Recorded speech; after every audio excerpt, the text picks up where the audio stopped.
Khojaly genocide. Word press.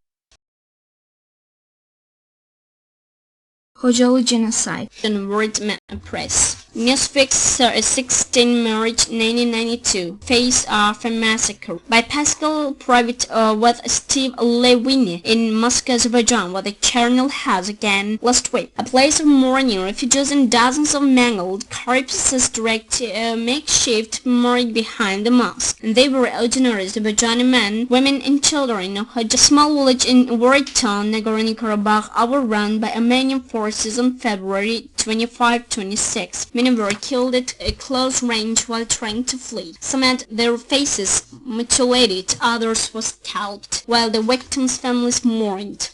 The New York Times, March 3, 1992. Massacre by Armenians, Agham, Azerbaijan, March 2. Fresh evidence emerged today of a massacre of civilians by Armenian militants in Nagorno-Karabakh, a predominantly Armenian enclave of Azerbaijan. Escaping reported. Azerbaijani officials and journalists who flew briefly to the region by helicopter brought back 3 dead children with the back of their heads blown off. They said shooting by Armenians is preventing them from retrieving more bodies. Women and children have been scalped, said Asad Faradshev, an aide at Nagorno-Karabakh's Azerbaijani governor. When we began to pick up bodies, they began firing at us. The Azerbaijani military chief in Agham, Rashid Mamedov, said, the bodies are lying there like flocks of sheep. Even the fascists did nothing like this. Truckloads of bodies near Agham on the outskirts of Nagorno-Karabakh. A Reuters photographer, Frederick Lengain, said she had seen 2 trucks filled with Azerbaijani bodies. The first one counted 35 and it blocked out there were as many in the second, she said. Some had their head cut off and many had been burnt. They were all men and a few had been wearing khaki uniforms. The Sunday Times, 1st March 1992. Armenian soldiers massacre hundreds of fleeing families. By Thomas Galt, Agham, Azerbaijan survivors reported that Armenian soldiers shot and bayoneted more than 450 Azeris, many of them women and children. Hundreds, possible thousands, were missing and very dead. The attackers killed most of the soldiers and volunteers defending the women and children. Then they turned their guns to the terrified refugees. The few survivors later described what happened. That's when the real slaughter began, said Arthur Hajiv, one of 3 soldiers to survive. The Armenians just shot and shot, and then they came in and started carrying people with their bayonets and knives. Толку не говорит тут, что слово Азербайджане. Если газета взяла на себя ответственность напечатать того, то она более чем уверена, что того имело место, имея очевидные факты в руках. They were shooting, echoed Razia Slanova, who arrived in Agham with other women and children, hewing their way through Armenian lines. She said her husband, Kayun, and the son-in-law were massacred in front of her. The daughter was still missing. One boy who arrived in Agham had an ear sliced off. The survivors said 2,000 others, some of whom had fled separately, were still missing in the grueling terrain. Many could perish from their wounds or the cold. By late yesterday, 479 deaths had been registered at the morgue in Agham's morgue and 29 bodies had been buried in the cemetery. Of the 7 corpses for so awaiting burial, 2 were children and 3 were women who once shot through the chest at point-blank range. Agham Hospital was a scene of carnage and terror. Doctors said they had 140 patients who escaped slaughter, most with ballot injuries or deep stab wounds. Nor were they safe in Agham. On Friday night, rockets fell on the city, which has a population of 150,000, destroying several buildings and killing 1 person. The Times, 2 March 1992. Corpses laid over hills in Karabakh. Anatol Livan comes under fire while flying to investigate the mass killings of refugees by Armenian troops. As we swept low over the snow-covered hills of Nagorno-Karabakh, we saw the scattered corpses. Apparently, the refugees had been shot down as they ran. An Azerbaijani film of the places we flew over is shown to journalists afterwards showed dozens of corpses lying in various parts of the hills. The Azerbaijanis claim that as many as 1,000 have died in a mass killing of Azerbaijanis fleeing from the town of Khojaly, seized by Armenians last week. Further, 4,000 are believed to be wounded, frozen to death or missing. The civilian helicopter's job was to land in the mountains and pick up bodies at sites of the mass killings. The civilian helicopter picked up 4 corpses, and it was during this and the previous mission that an Azerbaijani cameraman filmed several dozen bodies on the hillsides. Back at the airfield in Agdan, we took a look at the bodies the civilian helicopter had picked up. 2 old men and a small girl were covered with blood, their limbs contorted by the cold and rigor mortis. They had been shot. Time: 16 March 1992. Massacre in Khojaly by Joe Smolova. Reported by Yuri Zarakhovich, Moscow. While the details are argued, this much is plain. Something grim and unconscionable happened in the Azerbaijani town of Khojaly 2 weeks ago. So far, some 200 dead Azerbaijanis, many of them mutilated, have been transported out of the town, tucked inside the Armenian-dominated enclave of Nagorno-Karabakh for burial in neighboring Azerbaijan. The total number of deaths, the Azerbaijanis claim 1,324 civilians have been slaughtered, most of them women and children, is unknown. Video types circulated by the Azerbaijanis include images of defaced civilians, some of them scalped, others shot in the head. BBC Morning News, 3 March 1992. BBC reported was live online, and he claimed that they saw more than 100 bodies of other men, women and children, as well as a baby who were shot dead from their heads from a very short distance.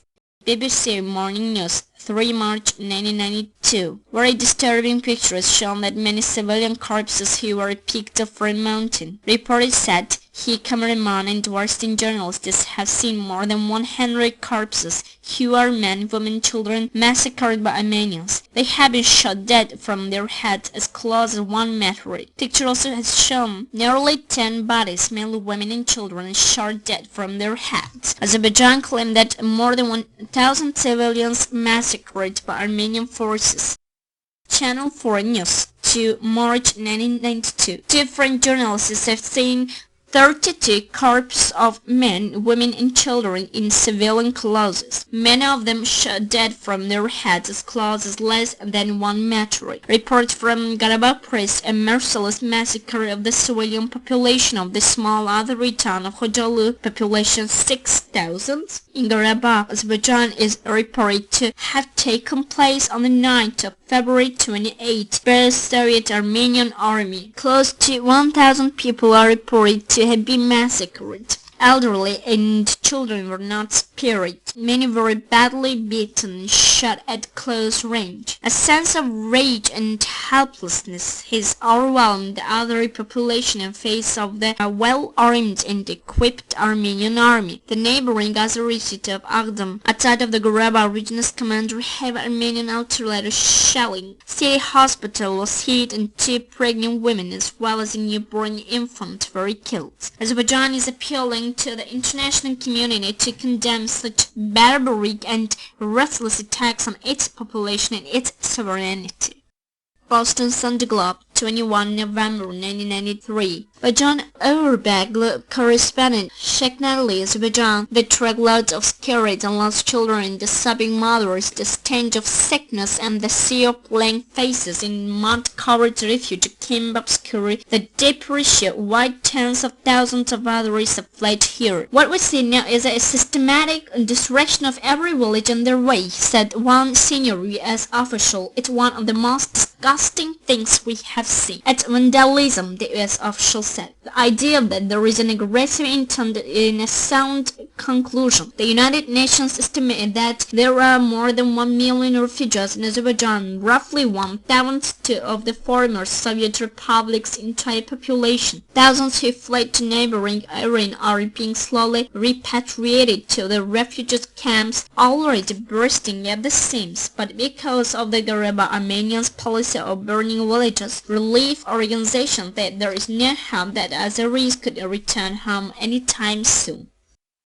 The Times, 3 March 1992. Massacre in coverage by Anatol Levin. More than 60 bodies, including those of women and children, have been spotted on hillside in Nagorno-Karabakh, confirming claims that Armenian troops massacred Azeri refugees. Hundreds are missing, scattered amid the weathered grass and bushes along a small valley and across the hillside beyond are the bodies of last Wednesday's massacre by Armenian forces of Azerbaijani refugees. In all, 33 bodies could be counted at the scene. At least another 31 have been taken into Aldam over the past 5 days. These figures don't include civilians reported killed when the Armenians stormed the Azerbaijani town of Khojaly on Tuesday night. The figures also don't include other as yet undiscovered bodies. Zahid Jabar, the survivor of the massacre, said he saw up to 200 people shot down at the point where we visited. In refugees who came a different route have also told of being shot at repeatedly and leaving a trail of bodies along their path. Around the bodies we saw were scattered possessions, clothing and personal documents. The bodies themselves have been preserved by the bitter cold which killed others at the heat in the hills and forests after the massacre. All are the bodies of ordinary people dressed in the pre-ugly clothing of workers. Of the 31, we saw only one policeman and 2 pure national volunteers wearing uniform. All the rest were civilians, including 8 women and 3 small children. 2 groups apparently families had fallen together, the children cradled in the women's arms. Several of them, including one small girl, had terrible head injuries. Only her face was left. Survivors have told how these Armenians shooting them point blank as they lay on the ground. The Age Melbourne, 6 March 1992 by Helen Womack. Adam Azerbaijan Thursday. The exact number of victims still unclear, but there became a little doubt that Azeri civilians were massacred by Armenian army in the snow mountains of Nagorno-Karabakh last week. Refugees from the enclave town of Khojaly sheltering in the other border town of Aldam give largely consistent accounts of how Armenians attacked their homes on the night of 25 February, chased those who fled and shot them in the surrounding forests. Yesterday I saw 75 freshly dug graves in one cemetery in addition to 4 mutilated corpses we were shown in the mosque when we arrived in Aldam late on Tuesday. I also saw women and children with bullet wounds in a makeshift hospital in a string of railway carriages. Khojaly, an Azeri settlement, the enclave mostly populated by Armenians with a population of about 6,000. Mr. Rashid Mamedov, commander of police in Aldam, said only about 500 escaped to his town. So where are the rest? Some might have taken prisoner, he said, or fled. Many bodies were still lying in the mountains because the Azeris were short of helicopters to retrieve them. He believed more than 1,000 had perished, some of cold in temperatures as low as -10 degrees. And Azeris saw the Armenians with a convoy of armored personal carriers they released did not hope to defend themselves and fled into the forests. In the small hours the massacre started. Mr. Nasuri, who believes his wife and 2 children were taken prisoner, repeated what many other refugees have said, that troops of the former Soviet army helped the Armenians to attack Khojaly. It's not my opinion, I saw it with my own eyes. The Washington Post, 28 February 1992. Nagorno-Karabakh victims buried in Azerbaijani town. Refugees claim hundreds died in Armenian attack. 7 bodies seen here today, 2 were children and 3 were women. 1 shot through the chest at what appeared to the close range. Another 120 refugees being treated at Aldam's hospital include many with multiple stab wounds. The Washington Times, March 1992. Armenian release of the raised dead are fleeing. About 1,000 of Khojaly's 10,000 people were massacred by the Armenian army in Tuesday attack. Azerbaijani television showed truckloads of corpses being evacuated from the Khojaly area. The Independent, 29 February 1992. By Halon Vamakaliv Kaban, a rhetoric correspondent in Agdam, reported that after a massacre on Wednesday, Azeris were burying scores of people who died when Armenians overran the town of Khojaly, the second biggest Azeri settlement in the area. The world is standing its back on what's happening here. We are dying and you are just watching, one mourner shouted at a group of journalists. The Washington Post, 3 March 1992. Killings rife in Nagorno-Karabakh. Journalists in the area reported seeing dozens of corpses, including one of the civilians, and Azerbaijani officials said Armenians began shooting at them when they sought to recover the bodies. The Times, London, 3 March 1992. Bodies mark site of Karabakh massacre. A local truce was enforced to allow the Azerbaijanis to collect their dead and refugees still hidden in the fields in forest. All are the bodies of ordinary people dressed in the pure, ugly clothing of workers. All the rest were civilians, including 8 women and 3 small children. 2 groups apparent families had fallen together, the children cradled in the women's arms. Several of them, including one small girl, had terrible head injuries. Only her face was left. Survivors had told how they saw Armenians shooting them point blank as they lay on the ground. The Sunday Times, 8 March 1992. Thomas Galt, the first to report the massacre by Armenian soldiers, reports from Agdam. Khojaly used to be a barren Azeri town with empty shops and treeless dirt roads, yet it was still home to thousands of Azeri people who in happier times tended fields and flocks of geese. Last week it was wiped off the map. As sickening reports trickled into Azerbaijan's border town of Agdam and the bodies piled up in the morgues, there were still doubt that Khojaly and the historic foothills and gullies around it been the site of the most terrible massacre since the Soviet Union broke apart. I was the last Westerner to visit Khojaly. That was in January, and people were predicting their fate with grim resignation. Zumrit, Zoya, a mother of 4 on board the helicopter that ferried us into the town, called her community. Sitting dogs ready to get shot. She and her family were among the victims of the massacre by Armenians on February 26. The Armenians have taken all the outflying villages one by one, and the government does nothing. Balakishi Sakikov, 55, father of 5, said, "Next they will drive us out or kill us all," said Dilber, his wife. The couple, their 3 sons and 3 daughters, were killed in the massacres.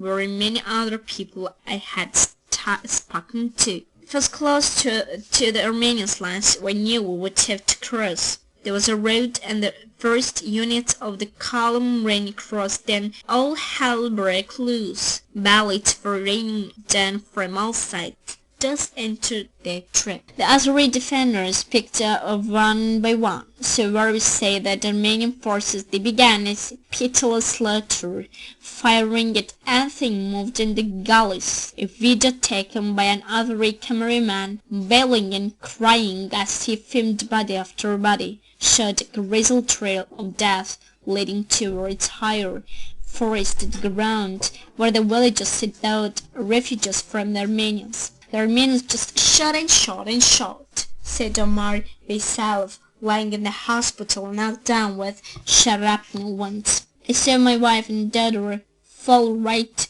by me. People wandered through the hospital corridors looking for news of the loved ones. Some ventured their fury on foreigners. "Where is my daughter? Where is my son?" wailed the mother, rapid, butchered, lost. The Independent, London, 12 June 1992. Painful surge. On the gruesome extent of February's killings of Azeris by Armenians in the town of Khojaly is at last emerging in Azerbaijan, about 600 men, women and children dead. The state prosecutor Raiden Rasulov, the chief investigator of a 15-man team looking into what Azerbaijan calls the Khojaly massacre, said this figure of 600 people dead with a minimum of preliminary findings. A similar estimate was given by ELKHAN Mammadov, the mayor of Khojaly. An even higher one was printed in the Baku newspaper, or in May, 479 dead people named and more than 200 bodies reported unidentified. This figure of nearly 700 dead is quoted as official by Leyla Yunusova, the new spokeswoman of the Azeri Ministry of Defense. Frank Rufinian, head of delegation of the International Red Cross in Baku, said the Muslim imam of the nearby city of Agdam had reported a figure of 580 bodies received at his mosque from Khojaly, most of them civilians. We did not count the bodies, but the figure seems reasonable. It's no fantasy, Mr. Rufinian said. I have some idea, since we got the bodies bags and products to wash the dead. Mr. Rasulov endeavors to give an emotional estimate of the number of dead in the massacre. Don't get worked up. It will take several months to get a final figure, the 43-year-old lover said at his small office. Mr. Rasulov knows about these things. It took him 2 years to reach a firm conclusion that 131 people were killed and 714 wounded when Soviet troops and tanks crushed a nationalist uprising in Baku in January 1990. Official 184 people have so far been certified as dead, being the number of people that could be medically examined by the Republic's forensic department. That's just a small percentage of the dead, said Rafik Yusufov, the Republic's chief forensic scientist. They were the only bodies brought to us. Remember the chaos and the fact that we are Muslims and have to wash and bury our dead within 24 hours. Of these 184 people,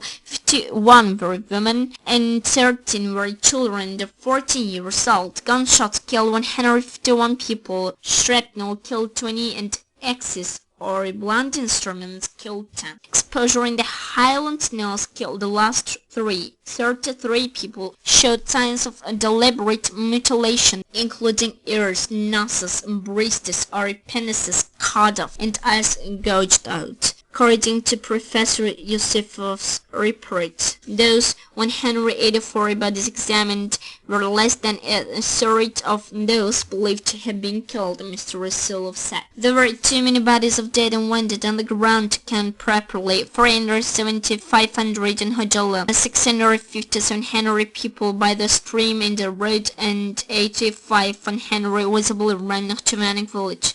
Mr. Mammadov wrote in a statement countersigned by the helicopter pilot. People waved up to us for help. We saw 3 dead children, 1 2-year-old alive by 1 dead woman. The live one was pulling it around for the mother to get up. We tried to land, but our men started the barrage against our helicopter and we had to return. There has been no consolidation of the lists and figures in circulation because of the political upheavals of the last few months and the fact that nobody knows exactly who was in Khojaly at the time. Many inhabitants were displaced from other villages taken over by Romanian forces. The Independent London, 12 June 1992. Photographers Liu Hyun, AP, Frederick Lengin, writer Arif Sadikov sat quietly in the shade of a cape on the Caspian Sea esplanade of Baku and showed a line of stitches in his trousers, torn by Armenian ballet as he fled the town of Khojaly just over 3 months ago. Right, Hugh Pop. I'm still wearing the same clothes. I don't have any others, the 51-year-old carpenter said, beginning his account on the Khojaly disaster. I was wounded in 5 places, but I'm lucky to be alive. Mr. Sadikov and his wife were shot of blood, without electricity for more than a month, and cut off from helicopter flights for 12 days. They sensed the Armenian news was tightening around the 2,000 to 3,000 people left in the straggling Azeri town on the edge of Karabakh. At about 11 p.m. a bombardment started, such as we had never heard before. 8 or 9 kinds of weapons, artillery, heavy machine guns, the lot, Mr. Sadikov said. So neighbors were pouring down the street from the direction of the attack. Some huddled in shelters, but others started fleeing the town, down a hill, through a stream and through the snow in a forest, into a forest on the other side. Just gave the townspeople had reached the other town of Akhtamabad, 15 miles away. They thought they were going to make it, until at about dawn they reached the bottleneck between the two other villages of Nakhchivannik and Sadurek. None of my girls hurried up to them. Then we were spotted by a car in the road and the Armenian outpost started opening fire, Mr. Sadikov said. Mr. Sadikov said only 10 people from his group of 8 made it through, including his wife and Militiaman's son. 7 of his immediate relations died, including his 67-year-old elder brother. I only had time to reach down and cover his face with it, he said, pulling his own big flat Turkish cap over his eyes. We have never got any of the bodies back. The first groups were lucky to have the benefit of covering fire. One hero of the evacuation, Ali Fajiyev, was shot dead as he struggled to change a magazine while covering the third group's crossing, Mr. Sadikov said. Another hero, Elman Mammadov, the major of Khojaly, said he and several others spent the whole day of 26 February in the bushy hillside surrounded by dead bodies as they tried to keep Free Armenia earned personal carries at bay. As the survivors take the last mile into town, there was little comfort in town, from which most of the population was soon to flee. The night after we reached the town, there was a big Armenian rocket attack. Some people just kept going, Mr. Sadikov said. I had to get to the hospital for a treatment. I was in a bad way, then even found a bullet in my sock. Victims of massacre. An Azeri woman mourns her son killed in the Khojaly massacre in February. Nurses struggle in primitive conditions.